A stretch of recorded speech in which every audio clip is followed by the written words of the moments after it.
We can create various nouns by adding a noun to the word 여러, which means various. And here are a few examples. 여러분, which is used to address the audience, ladies and gentlemen, or everyone. 여러분, 안녕하세요. Hello, everyone. 여러분, 반갑습니다. Nice to meet you, everyone. 여러 사람, various people, many people, 여러 사람. So you can say, 여러 사람한테 물어보세요. Ask different people and make the decision. Here's another noun.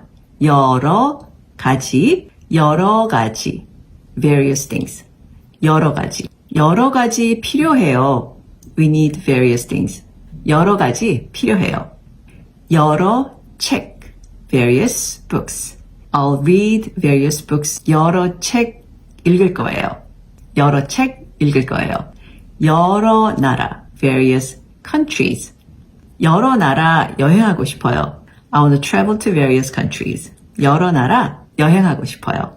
What if one of the wishes that you have is learn languages of various countries?